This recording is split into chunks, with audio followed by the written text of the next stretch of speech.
ప్రయస్తలాడండి. యేసుతో నా జీవితం అనే ప్రోగ్రామ్ కి మిమ్మల్ని ప్రేమపూర్వకంగా ఆహ్వానిస్తున్నాను. ఈ ఛానల్ వీక్షించిన మీ అందరికి కూడా నా ధన్యవాదాలు. ఈ రోజున బైబిల్ నుంచి అనేకమైన సత్యమైన మాటలు మనం తెలుసుకుంటున్నాం కదా! దానిలో భాగంగా ఈ రోజున సరికొత్త అంశాన్ని తెలుసుకుందాం. ప్రార్థన చేసుకుని ప్రార్థన. యేసయ్య గొప్ప దేవుడా నీకు వందనాలు. శ్రేష్టమైన మాటలు మీరు మాకు అందించమని యేసు పరిశుద్ధ నామమున ఈ ప్రార్థన సమర్పించుకుంటున్నాం తండ్రి. ఆమేన్. ప్రయస్తలాడండి.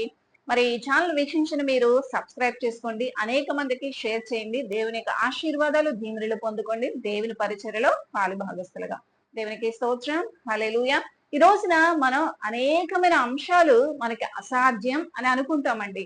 మరి మానవుడు తలుచుకుంటే ఏదైనా సాధించగలడని ఈ రోజున అభివృద్ధి చెందిన టెక్నాలజీని చూస్తే ఈ రోజున మనుషుడు మరి ఆ ఒక ఆ యొక్క భూగ్రహం నుంచి మరి చంద్రమండలంలోకి వెళ్ళడం, లేకపోతే స్పేస్ లోకి వెళ్ళడం, ఇలా అనేకమైన అంశాలు మనం తెలుసుకుంటున్నాం కదా! అంటే ఈ రోజున మానవునికి అసాధ్యమైనది ఏది కూడా లేదు అంటే లేదనే చెప్పాలండి. అంటే దేవుడు సృష్టించిన మానవునికి అసాధ్యమైనది ఏదీ లేనప్పుడు సర్వ సృష్టికర్త దేవునికి అసాధ్యమైనది ఏదైనా కలదా అంటే ఆయనకు అసాధ్యమైనది ఏది కూడా లేదండి. మానవుని వల్ల కానిది సర్వ సృష్టికర్త దేవుని వల్లనే సమస్తము కూడా సుసాధ్యంగా మార్చబడుతుంది. కానీ మానవుడు దేవుని యొక్క చేతిలో నిర్మించబడిన వ్యక్తి కాబట్టి అన్ని మానవుడు చెయ్యలేడు, సాధించలేడు. దేవుని కృప మీద ఆధారపడితే ఖచ్చితంగా ధన విజయాన్ని పొందుకోగలడు. దేవునికి స్తోత్రం. హల్లెలూయా. ఈ రోజున మనం అనేకమైన సమస్యల్లో ఉంటాం. ఉన్నత విద్యను మన బిడ్డలు అభ్యసించాలని, లేకపోతే బిడ్డలకి వివాహం చేయాలని, లేకపోతే మన కుటుంబాలలో ఉన్న వ్యక్తుల గురించి ప్రార్థిస్తూ ఉంటాం. ఎందుకంటే వారు పాపం అనే బంధకాలలో ఉన్నారు. ఆ బంధకాల నుంచి వారు ఎలా విడుదల పొందుతారు అని చెప్పి అనేక అంశాల గురించి మనం ఏం చేస్తూ ఉంటామంటే నిరీక్షణ కలిగి ఉంటాం. ఆ సమస్యలను చూసి మనం భయపడుతూ ఉంటాం. దేవునికి స్తోత్రం. హల్లెలూయా. ఈ రోజున మరి నేను ఒక విషయం చెప్పాలనుకుంటున్నాను. మన చుట్టూ ఎన్ని విషమ పరిస్థితులు ఉన్నప్పటికీ కూడా మనం ఆ సమస్యలను చూసి ఆ సమస్యలను బట్టి కృంగిపోవడం దేవుని చిత్తము కాదు గాని, ఆ సమస్యలకు పరిష్కార మార్గం ఏంటి, ఎక్కడ దొరుకుతుందని చెప్పి ఆ సమస్యను చూడకుండా ఆ సమస్యకు పరిష్కారాన్ని చూచినప్పుడు మనం ఆ యొక్క స్థితిలో మనం ఘన విజయాన్ని పొందుకోగలం, ఆశీర్వాదాన్ని పొందుకోగలం. దేవునికి స్తోత్రం. హల్లెలూయా. ఇది ఈ ఈ రోజున మరి ఈ యొక్క విషయం ఏ విషయంలో అయినా సరే వర్తిస్తుందండి. ఎందుకంటే మన బిడ్డలు ఉన్నతమైన చదువుల విషయంలో అయినా సరే, పాపం బంధకాలను విడిపింపబడ్డం అనే విషయమైనా సరే, లేకపోతే శ్రేష్టమైన ఆశీర్వాదకరమైన కుటుంబ జీవితాన్ని అనుభవించాలన్నా సరే, మన దేవుని కృప మీద ఆధారపడి ప్రతి పనిని కూడా ప్రారంభించినప్పుడు మనకి ఏం జరుగుతుందండి? ధన విజయం, ఆశీర్వాదం మనం చూడగలుగుతాం. దేవునికి స్తోత్రం. హల్లెలూయా. అంటే మనం చాలా మంది ఎన్నో ప్రయత్నాలు చేస్తూ ఉంటాం. ఆ ప్రయత్నాలు ఫలించకపోయేసరికి నిరాశ నిస్పృహలోకి వెళ్ళిపోతూ ఉంటాం. అలాగని ప్రయత్నించకుండా ఉండడం దేవుని చిత్తము కాదు గాని, ఈ రోజున మనల్ని ఇబ్బంది కొలుములో వేసినట్లుగా పరీక్షించే ఆ సమస్యల వైపు దేవుడు చూడమనట్లేదు కానీ, మనకి ఆ సమస్యకు పరిష్కారం ఏంటి అని చెప్పి దేవుని వైపు మనం చూచినప్పుడు ఆ సమస్యకి పరిష్కారం దొరుకుతుందండి.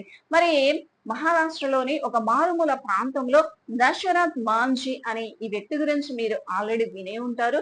ఈ రోజున ఆ వ్యక్తి ఆ ఏం చేశారంటే మరి అనేకమైన సంవత్సరాల నుంచి అనేక మంది ప్రజలు మరి వారి ప్రాంతంలో ఉన్నవారు వేరొక ప్రాంతానికి వెళ్ళి తమ అవసరతలు ఏవైనా ఆ వారికి కావాల్సిన కొనుగోలు చేయవలసిన ఏవైనా అవసరాలు కావాలంటే అవన్నీ కూడా ఆ కొండ వారికి ఆ ప్రాంతానికి ఈ ప్రాంతానికి అంటే వారుండే ప్రాంతాలకు మధ్య ఒక కొండ 300 అడుగుల కొండ వారికి అడ్డుగా ఉండడం ద్వారా దేనిని తెచ్చుకోవాలన్నా వారికి ఇబ్బందిగా ఉండేది. ఆ సమస్యను బట్టి వారు ఎంతో కృంగిపోతూ ఉండేవారు. అంతేకాదు గాని ఆ సమస్యలో వారు ఏం చేసేవారంటే ఆ సమస్యను మరి వారు పరిష్కరించింది లేదు కానీ ఆ కొండ మీద నుంచి వెళ్ళి రావడం వల్ల అనేక మంది ప్రజలు ప్రాణాలు కోల్పోతున్న సమయంలో ఈ దశరథ్ మాంఝీ గారి భార్య కూడా మరి ఆ కొండ మీద నుంచి ప్రయాణం చేస్తూ ఆమె కూడా ఏదో అవసరతను బట్టి అటు వెళ్ళి ఆ ప్రాంతం నుంచి వేరొక ప్రాంతానికి వెళ్ళడానికి ఆ కొండ ఎక్కి ఆ ప్రమాదంలో ఆమె మరణించడం జరుగుతుంది. ఆమె గాయపడడం జరుగుతుంది. ఆ గాయపడిన ఆమెను ఆ కొండ చుట్టూ ఉన్న ప్రదేశం నుంచి ఆ మార్గం గుండా వెళ్తున్నప్పుడు ఆ మధ్యలోనే ప్రాణాలు పోవడం జరుగుతుంది. అప్పుడు ఆ వ్యక్తి ఒక నిర్ణయం తీసుకుంటాడు. ఎందుకంటే నా భార్య చనిపోయింది. నా భార్యకి ఇలా అయింది. లేకపోతే ఏంటి అని చెప్పి ఆ సమస్యని చూసి ఆ వ్యక్తి బాధపడ్డు గాని, ఆ సమస్యకు మూల కారణమైన ఆ యొక్క సమస్యకు పరిష్కారం ఏంటి అని చెప్పి ఆ సమస్య వైపు కాదు, ఆ పరిష్కారం వైపు ఆయన చూడడం జరుగుతుంది. అసలు నా భార్య చనిపోవడానికి కానీ, అనేక మంది ప్రజలు ప్రాణాలు కోల్పోవడానికి మూల కారణం ఈ కొండే కదా! ఈ కొండను నేను చీల్చివేస్తాను. అంటే ఈ సమస్య అనేది లేకుండా నేను చెయ్యగలను. అంటే ఈ రోజున దేవుని వాక్యం కూడా ఈ రీతిగా సెలవిస్తుంది కదా! ఆవగించంత విశ్వాసం ఉంటే కొండను సహితం పెకలించగలమని. ఈ రోజున అదే మరి ఒక సాధారణ మానవుడు, ఆయనకి దేవుని గురించి తెలియదు కానీ ఆయన ఒక సంకల్ప బలాన్ని కలిగి ఉండి నేను ఈ కొండను చీల్చివేస్తాను. అనేక మంది ప్రజలు ఇబ్బంది పడుతున్నారు. నా భార్య కూడా ఈ రోజున ప్రాణం పోగొట్టుకుందంటే కేవలం ఈ కొండే కారణం చెప్పి ఆ వ్యక్తి ఆ రోజున నిర్ణయం తీసుకుని ఒక అడుగు ముందుకు వేసి ఆ కొండను చీల్చడానికి ఒక సుత్తి పార పట్టుకొని ఆ ఆ కొండను మరి పగలు కొడుతూ ఉన్నాడు. ఈ 22 సంవత్సరాల 22 సంవత్సరాల ప్రయత్నానికి ఫలితంగా మరి అనేక మంది ఆయనకు కూడా సహకరించి, నిజమే ఈయనకి పిచ్చి పట్టిందేమో, భార్య చనిపోయేసరికి ఈ కొండను నేను పగలగొడతాను అనుకుంటున్నాడు. ఈయన వల్ల అవుతుందా? ఈయనకి అసాధ్యం, అసలు సాధ్యమవుతుందా అనుకున్నారు కానీ నిజంగా నిజమే. అసాధ్యమవుతుందా అండి నిజంగా? మరి సాధ్యమయ్యే పనులు ఎవరికి? సర్వ సృష్టికర్తని దేవునికి మాత్రమే సమస్తము సాధ్యం. సాధారణ మానవునికి ఏదైనా సరే సాధ్యమవుతుందా? సాధ్యమవదు. కానీ ఈ వ్యక్తి తనకున్న సంకల్ప బలాన్ని విడిచిపెట్టకుండా మరి ఎప్పుడైతే ఒక అడుగు ప్రయత్నిస్తాడో ఆ ప్రయత్నానికి ఫలితంగా అనేక మంది ఆయనకు సహకరించి, నిజమే ఈ వ్యక్తి ఎవరి కోసం, మరి తన భార్య మరణించాక ఎవరి కోసం బ్రతకాలి, లేకపోతే ఎవరి కోసం ఆ యొక్క మార్గాన్ని ఏర్పరచాలి అని చెప్పి వారందరూ కూడా మరి ఈయన చేస్తున్న పని మంచిదే. నిజమే, మన బిడ్డల ప్రాణాలు కోల్పోకుండా, మన వారందరి ప్రాణాలు కోల్పోకుండా మనకు ఒక సమస్యకు పరిష్కారం చూపిస్తున్నాడు. మనము కూడా ఆ మార్గం గుండా వెళ్దాం అని చెప్పి ఆయన వారందరూ కూడా ఏం చేశారంటే దశరథ్ మాంజీకి సహాయం చేశారు. ఆ కొండని 300 అడుగున్న ఆ యొక్క కొండని వాళ్ళు చీల్చి వేశారు. దేవునికి స్తోత్రం. ఆ వ్యక్తి అక్కడ ఆ కొండను చీల్చినప్పుడు 70 కిలోమీటర్ల దూరం ప్రయాణం చేసిన ఆ ప్రదేశం 3 కిలోమీటర్ల దూరం కూడా లేకుండా ఉన్న ఒక మంచి మార్గం ఏర్పడడం జరిగింది. దేవునికి స్తోత్రం. అంటే మానవుడు తలుచుకుంటే అసాధ్యమైనది ఏదీ లేనప్పుడు సర్వ సృష్టికర్తైన దేవునికి ఏదైనా అసాధ్యమైనది ఉన్నదా అండి? ఏది కూడా లేదు. ఈ రోజున మన బిడ్డల విషయంలోనే గాని, మన కుటుంబ విషయంలోనే కానీ ఎటువంటి పాపపు జీవితాలు జీవిస్తున్నా సరే మనం ఏం చేస్తూ ఉంటామంటే, అయ్యో వీరు త్రాగుడనే వ్యసనంలో నుంచి, పాపమనే వ్యసనంలో నుంచి, భయంకరమైన స్థితిలో నుంచి వీరు విడుదల పొందుకోలేదు అని చెప్పి ఆ సమస్య వైపు చూస్తూ ఉంటాం. మా బిడ్డకు వివాహం కాలేదు, మా బిడ్డకి ఇంకా జాబ్ రాలేదు, మా బిడ్డలు ఉన్నతమైన చదువుని అభ్యసించలేకపోతున్నారు అని చెప్పి ఆ సమస్యల వైపు చూడడం దేవుని చిత్తము కాదు కానీ ఈ సమస్యకు పరిష్కారం, వీరిని ఎలా చదివించాలి, వీరిని ఎలా అభివృద్ధిలోకి తీసుకురావాలి, వీరిని పాప బంధకాల నుంచి ఎలా విడిపింపగల విడిపింపగల సమర్థుడు ఎవరున్నారని చెప్పి ప్రభువు వైపు చూచి ఒక అడుగు ముందుకు వేసి ప్రార్థించే వారముగా, మరి వారి గురించి గోజాడే వారముగా ఉండి మనం మన బిడ్డలు మారాలని, మన కుటుంబాలు కట్టబడాలని, మన వ్యాపార ఆశీర్వాదం వ్యాపార విషయమనే కాదండి, ఉన్నత విద్య విషయమనే కాదండి, ఇంకా అనేకమైన అంశాలుంటే మనకు అసాధ్యమైన కార్యాలు. ఒక త్రాగుబోతు మారడం అసలు సాధ్యమా అండి?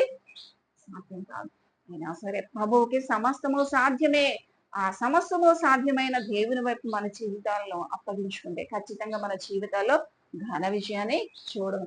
వీరు త్రాగుతున్నారు, తిరుగుతున్నారు, వీరు ఇలా చేస్తున్నారు, అలా చేస్తున్నారు అని చెప్పి ఆ సమస్యల వైపు చూసినంత కాలం మనకు పరిష్కారం కనపడదు. కానీ ఎప్పుడైతే ప్రభు వైపు చూచి విశ్వాసమునకు కర్తయు దాన్ని కొనసాగించుకొని యేసు వైపు చూసి మన జీవితాన్ని ప్రతి విషయంలో కూడా, ప్రతి పనిని కూడా ప్రారంభించినప్పుడు ఖచ్చితంగా మనం ఘన విజయాన్ని చూడగలం. దేవునికి స్తోత్రం. హల్లెలూయా. ఈ రోజున పాపంలో నశించిపోతున్న మరి మనం ఏదో ఒక దేవుడు ఉన్నాడని, చెట్టు చేమ పుట్టు పురుగు అని చెప్పి ఏదో ఒక దానిని ప్రతిమా స్వరూపాలుగా చేసుకొని పూజిస్తున్నాం. నిజంగా సర్వ సృష్టికర్తైన దేవుడే మన యొద్దకు దిగి వచ్చి ఆ దివ్య మహిమను విడిచి ఆ దివి నుండి భూమికి దిగి వచ్చి ఆ కల్వరి శిలువలో ఎప్పుడైతే ఆయన రక్తాన్ని మరి కాచి ఆ రక్తాన్ని మనం ఆశ్రయించినప్పుడు, ఆ రక్తాన్ని ఆశ్రయించి ఎప్పుడైతే మనం పాపపు ఒప్పుకుంటామో అప్పుడే ఆ తెర, మరి ఆ కల్వరి సెలువులో ఆయన యాగమైనప్పుడే దేవాలయపు తెర ఎలా చినిగిందో దేవునికి స్తోత్రం. హల్లెలూయా. అంటే మనకి దేవునికి మధ్య ఉన్న అడ్డుగోడ తొలగిపోయి, అంటే పాపపు అడ్డుగులు మనకి ఏదైనా సమస్యకి అడ్డంగా ఉన్న ప్రతి దానిని కూడా చీల్చివేయగల సమర్థుడు ఎవరు? మానవుడు తలుచుకుంటేనే ఒక కొండ చీల్చివేయబడి మార్గం ఏర్పరచబడింది కదా. ఈ రోజున సర్వ సృష్టికర్తన దేవుని యొద్దకు వెళ్ళడానికి మనకి ఏదైనా ఆటంకము, అది తాగుడనే వ్యసనమైన, ఏ మద్యపానాలనే వ్యసనమైన, ఏ ఎడిక్షన్కి బానిసలైపోయినా సరే ఆ పాప బంధకాల నుంచి విడిపించి ఆయన సత్యమైన మార్గంలో, నేనే సత్యం జీవం మార్గం, నా ద్వారానే తప్పితే తండ్రి యొద్దకు ఎవడూ కూడా రాలేడన్న దేవుని వాక్య ప్రకారంగా ఎందరైతే ఆ క్రీస్తు రక్తాన్ని ఆశ్రయించి ఆయన వైపు చూస్తూ ఆయనే నిత్య మోక్షం అని చెప్పి ఆయన వైపు మన జీవితాలు అప్పగించుకుని ముందడుగు వేసినప్పుడు ఆ నిత్య రాజ్యంలో ఆశీర్వాదకరంగా సంపాదించుకుంటాం. లేదు లేదు, నేను నా ఇష్టానుసారమైన ఆ చెట్టు చేమ పుట్టు పురుగుని పూజిస్తాను అనుకుంటే నీ ఇష్టం. మన ఇష్టము కూడా మన ఇష్టం ఎప్పుడు కూడా ఏం చేస్తుందండి? కష్టాల్లోకి నష్టాల్లోకి తీసుకువెళ్తుంది. దేవునికి స్తోత్రం. హల్లెలూయా. ఈ రోజున మనం పాప బంధకాల్లో ఉన్నామని, త్రాగుడనే వ్యసనంలో ఉన్నామని, చీకటి ప్రపంచంలో పాపం అనే వ్యసనాలతో మగ్గిపోతున్న మన జీవితాలను విడిపించడానికి, లేకపోతే మనం ఉన్నతమైన విద్యను అభ్యసించడానికి, లేకపోతే ఉన్నతంగా ఎదగడానికి మనకు ఆటంకంగా ఉన్న అడ్డుబండలను తీసివేయడానికి సమర్థుడైన దేవుడు మనకి ఒక మార్గాన్ని చూపిస్తున్నాడు. ఆ మార్గం వైపు మనం వెళ్తే ఆశీర్వాదాన్ని పొందుకుంటాం. దేవునికి స్తోత్రం. ఇశ్రాయేల్ ప్రజలు కూడా మరి ఎంతో బంధకాలలో ఉంటారండి. ఫరో యొక్క సైన్యంలో ఆ ఫరో చేతి క్రింద వారు బానిసత్వంలో మగ్గిపోతూ ఉంటారు. ఆ కఠినమైన బానిసత్వంలో వారు పనులు చేయలేని స్థితిలో మోషేని పంపించి వారికి విడుదల తీసుకువచ్చినప్పుడు వారు అయినా సరే ఆ యొక్క ఫరో సైన్యం వారిని విడిచిపెట్టకుండా, అసలు వీరు మాకు దాసులుగా ఉండకుండా ఎందుకు వీరిని పోనివ్వాలని చెప్పి వారిని వెంబడిస్తూ ఉన్నారు. ఆ వెంబడించే క్రమంలో వెనకేమో ఫరో సైన్యం తరుముతూ వస్తుంది. ముందుకు వెళ్దామంటే మార్గం కనపడలేదు. ముందును ఈ వెనక గొయ్యి, ముందుకు వెళ్దామంటే సముద్రం, వెనక్కి వెళదామంటే ఫరో సైన్యం చంపివేస్తుంది. అరే, ఈ సమస్యకు పరిష్కారం ఏంటి అని చెప్పి ఇశ్రాయేలు ప్రజలు బింబేలెత్తిపోతున్న సమయంలో ఈ రోజున అటువంటి దుస్థితిలో నీవు కూడా ఉన్నావా? అయ్యో, నా యొక్క బిడ్డలు మారలేదని, నా కుటుంబంలో మార్పు రాలేదు, నా భర్త మారలేదని, నా భార్య మారలేదు, నా బిడ్డలు మారలేదని, లేకపోతే నా కుటుంబంలో ఇబ్బందులు కొలువులో ఉన్నట్లుగా నా జీవితం ఉన్నదని చెప్పి ఈ రోజున నిరీక్షించున్నావా? మరి ఈ సమస్యకు పరిష్కారం ఏంటని ఆ సమస్యల వైపు చూసినావా? సమస్యల వైపు చూడవద్దు, దేవుని వైపు చూసి దేవుని సన్నిధిని కలిగిండి ఒక అడుగు ముందుకు అంటే ప్రయత్నం చేయి. ఆ ప్రయత్నంలో నువ్వు తప్పక ఘన విజయం పొందుతావని దేవుడు మనతో మాట్లాడుతున్నారు. దేవునికి స్తోత్రం. ఎప్పుడైతే మరి మోషే, ఆయన కూడా ఏం చేయాలని తెలియని స్థితిలో దేవుడు మోషేతో మోషే ఏంటి, ఏం చేస్తున్నావు? ఎందుకయ్యా ఒక అడుగు ముందుకు వేయన్నట్లుగా నువ్వు ఆ సముద్రంలో ఆ యొక్క కర్రతో నువ్వు కొట్టు అన్నప్పుడు, ఎప్పుడైతే మోషే దేవుని యొక్క సన్నిధిని ఆత్మను అనుభవిస్తూ దేవుని యొక్క మాట ప్రకారంగా ఆయన దేవుని సన్నిధిని కలిగి ఉండి ఆ యొక్క సముద్రం మీద కర్ర వేసి ఒక అడుగు ముందుకు వేశాడో అప్పుడు ఆ సముద్రం రెండుగా చీలిపోయిందండి. అంటే ఈ రోజున మార్గం లేని నీకు మార్గాన్ని చూపించే దేవుడు.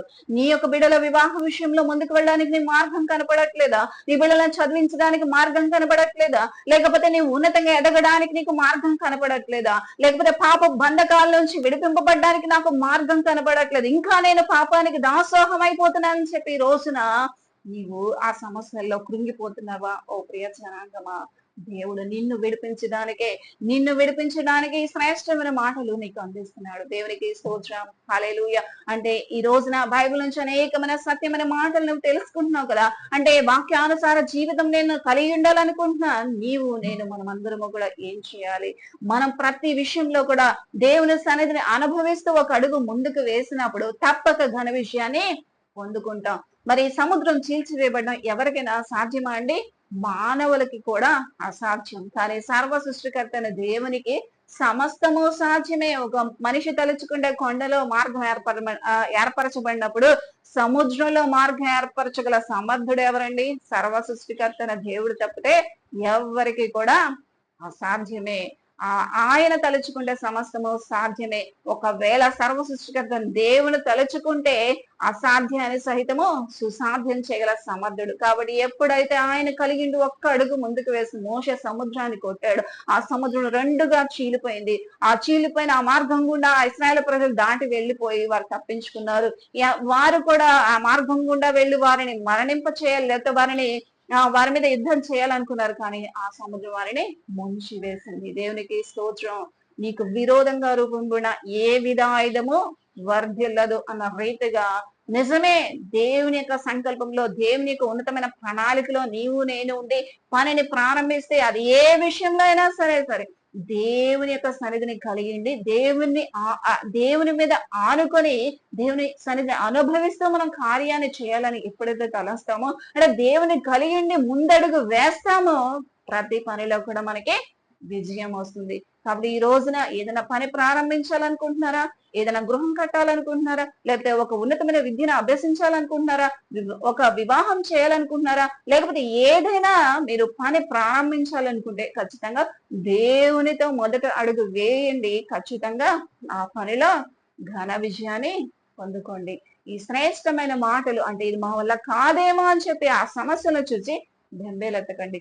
ప్రభువు వైపు చూచినప్పుడు, విశ్వాసమునకు కర్తయు దాన్ని కొనసాగించువాడైన యేసు వైపు చూచినప్పుడు కొండను సహితం పెకలించగలిగిన సమర్థత నీకు నాకు వస్తుంది. కాబట్టి ఇది ఆశీర్వాదకరమైన జీవితాన్ని మనం అనుభవించాలని, మన జీవితాల్లో ప్రతి పనిని కూడా ప్రభువుని ఆనుకొని, ప్రభువుని కలిగి ప్రభువుతో మన పని ప్రారంభించినప్పుడు ఘన విజయాన్ని, ఆశీర్వాదాన్ని, రెట్టింపు దీవెనని మనం పొందుకుందాం. ప్రతి పనిలో కూడా జయాన్ని చూస్తాం. కాబట్టి ఈ రోజున ఈ కొద్ది మాటలు దేవుడు మన వినికిల్లో దీవించిన గాక.